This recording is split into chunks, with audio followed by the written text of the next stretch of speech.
नमस्कार, मैं हूं टीपी पांडे। हमारे वो दर्शक जो देश और दुनिया के किसी भी हिस्से में इस वक्त हमारे चैनल को देख रहे हैं, हम उनके शुक्रगुजार हैं और हम उम्मीद करते हैं कि वो खैरियत से होंगे।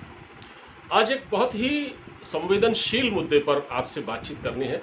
पहले तो ये सोचा था कि इस मुद्दे पर बात की जाए या न की जाए, लेकिन फिर सोचा कि हाँ, बात तो करनी ही चाहिए, क्योंकि जब मामला देश हित से जुड़ा हुआ हो तो देश हित से बड़ा कोई मुद्दा नहीं हो सकता, क्योंकि जब देश है तभी हम लोग भी हैं। मैं बात करना चाह रहा हूं, जैसा कि आपने एक खबर कल पढ़ ही ली होगी, टेलीविज़न चैनल पर आपने देख ही ली होगी। वो खबर ये थी कि लखनऊ के काकोरी में 2 आतंकवादी पकड़े गए, जो कि एक घर में छिपे हुए थे और बम बना रहे थे। मतलब उन आतंकवादियों के इतने खतरनाक इरादे थे कि वो उत्तर प्रदेश के 4 या 5 शहरों में सीरियल ब्लास्ट करने की उनकी योजना थी। आप सोचिए कि अगर वो घटना होती तो कितना कितना नुकसान होता और क्या स्थिति होती। आप सोचिए, और बल्कि सोचने से ही सिहरन होती है कि ये क्या कर रहे थे ये लोग।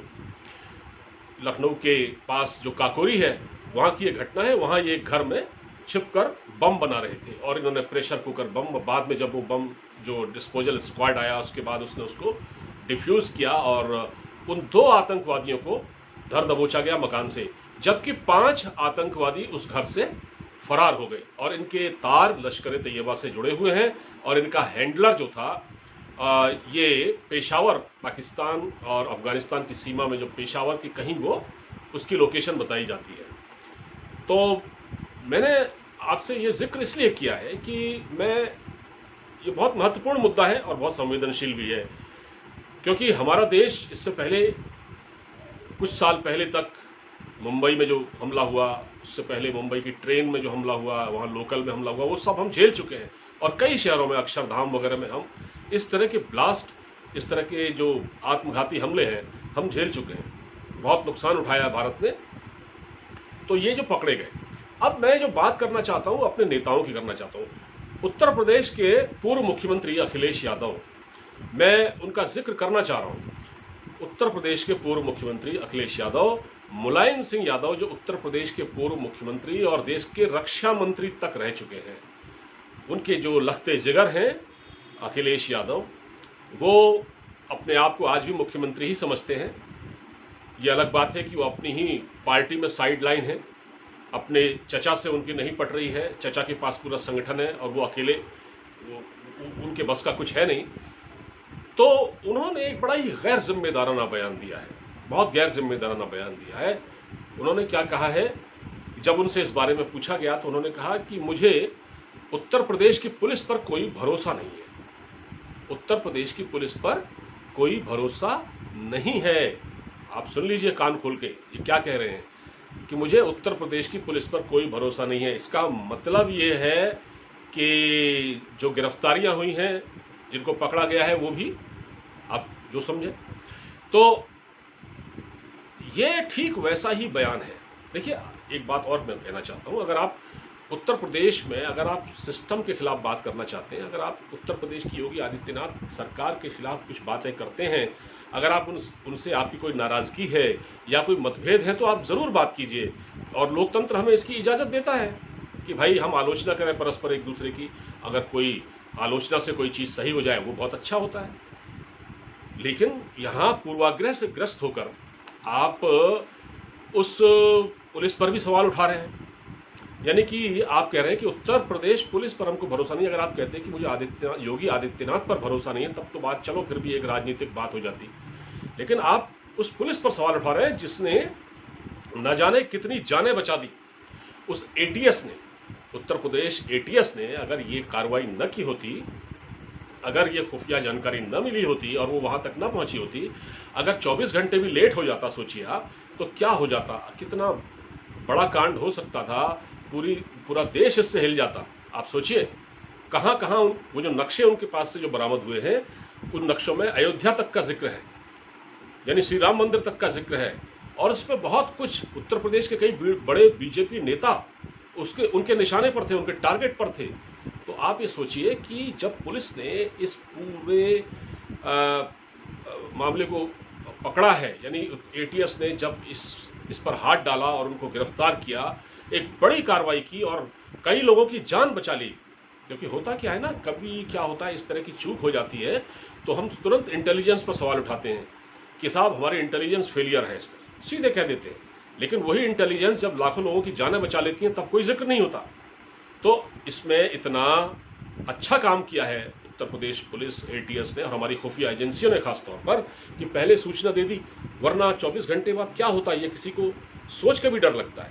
तो आप कह रहे हैं कि साहब, आप कह रहे हैं कि हमें उत्तर प्रदेश की पुलिस पर भरोसा नहीं है। ये कितना गैर जिम्मेदाराना बयान है अपने आप में, कितना गैर जिम्मेदाराना बयान है। एक व्यक्ति जो उत्तर प्रदेश का, इतने बड़े राज्य का जिसकी जनसंख्या इस वक्त 22 करोड़ है, वो तुष्टीकरण के लिहाज से कितना गैर जिम्मेदाराना बयान दे रहा है। कितना गैर जिम्मेदाराना बयान दिया। उसने कहा कि मुझे उत्तर प्रदेश की पुलिस पर भरोसा नहीं है। और दूसरा, मैं ये देखता हूँ कि जैसे जब 2008 में सितंबर, जब बटला हाउस एनकाउंटर हुआ था, तब याद कीजिए इसी तरह का बयान तब के कांग्रेसी नेता दिग्विजय सिंह ने दिया था।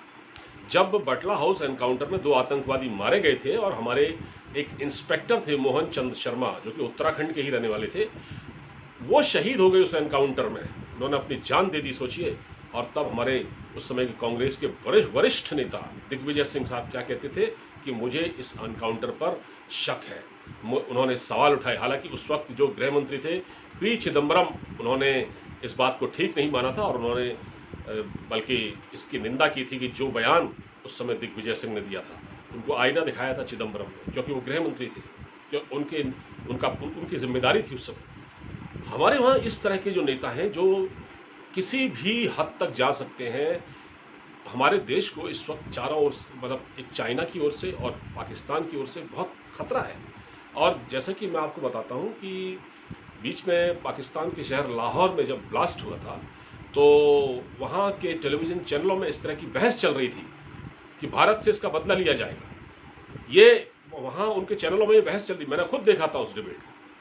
और आप देखिए कहीं ना कहीं, क्योंकि पाकिस्तान के चैनलों में वो लोग बैठते हैं जो सारे आर्मी के जो जो एंकर वगैरह भी जो होते हैं ना, वहाँ के जो एंकर या जो वहाँ एनालिस्ट, पॉलिटिकल एनालिस्ट और जो रक्षा विशेषज्ञ, ये सब फौज के ही लोग होते हैं। फौज के ये पैरोल पर काम करते हैं, है ना। उनको वहाँ से सिग्नल होता है कि आप ऐसा ऐसा बोलिए। तो वो ये कह रहे थे कि भारत से इसका बदला लिया जाएगा, इस तरह की बातें मैंने सुनी थी। तो मुझे जब ये घटना हुई काकोरी में, तो मेरा ध्यान तुरंत वहाँ गया उस स्टेटमेंट की ओर। मैंने कहा अरे बाप रे, ये कितने खतरनाक इरादे हैं। और हमारे पूर्व मुख्यमंत्री, जो कि सूबे का, उत्तर प्रदेश जैसे सूबे का एक मुख्यमंत्री रहा हो, जिसके पिता रक्षा मंत्री और उत्तर प्रदेश के मुख्यमंत्री रहे, वो इतना गैर जिम्मेदाराना बयान दे सकता है, उसको पुलिस पर भरोसा नहीं है अपनी। और यही वो मुख्यमंत्री है अखिलेश यादव। इसके जो आप रिकॉर्ड उठा लें इसके बयानों का, ये किस तरह की बातें करता है। इसने कहा था कि आप कोरोना वैक्सीन, कोविड की वैक्सीन मत लगवाइए क्योंकि ये भारतीय जनता पार्टी की वैक्सीन है, ठीक है। और फिर इन्होंने, जब इनके पिता ने वो वैक्सीन लगवा ली, मुलायम सिंह ने, तब इन्होंने क्या कहा कि हाँ अब हम भी लगवा लेते हैं क्योंकि ये भारतीय जनता पार्टी की नहीं है, भारत सरकार की वैक्सीन है। लगवा ली इन्होंने, लेकिन अपने तमाम जो इनके वर्कर थे उनको इन्होंने कितना मिसलीड किया। और इनके बयान के चलते बहुत से लोगों ने वैक्सीन नहीं लगवाई और इन्होंने वैक्सीन को लेकर भी अफवाह फैलाई थी। यानी जो वैक्सीन को लेकर अफवाह फैलाए, उससे आप क्या उम्मीद कर सकते हैं जब इतना बड़ा देश इतने बड़े संकट से जूझ रहा है और उसकी सीमाओं के आर पार दुश्मन बैठे हुए हैं और वो उससे जूझ रहा है, और आप ऐसे बयान दे रहे हैं कि साहब आपको उत्तर प्रदेश की पुलिस पर भरोसा नहीं है, तो फिर आपको किस पर भरोसा है। तो क्या इनको ये बयान ऐसा देना चाहिए था? क्या इनको ऐसा बयान देना चाहिए था? मैं तो ये पूछ रहा हूँ।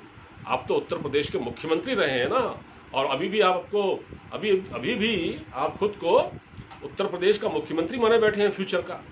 तो अगर ये सब चलता रहा तो अखिलेश जी, ये बहुत जल्दी लोगों की नज़रें बड़ी पारखी होती हैं और लोग फिर नज़रों से गिरा देते हैं ऐसे नेताओं को, है ना। ऐसे नेताओं का फ्यूचर बहुत ज़्यादा ब्राइट नहीं होता। एक बार आप मुख्यमंत्री बन गए, लेकिन ऐसा नहीं लगता कि आगे कभी आपका नंबर आएगा।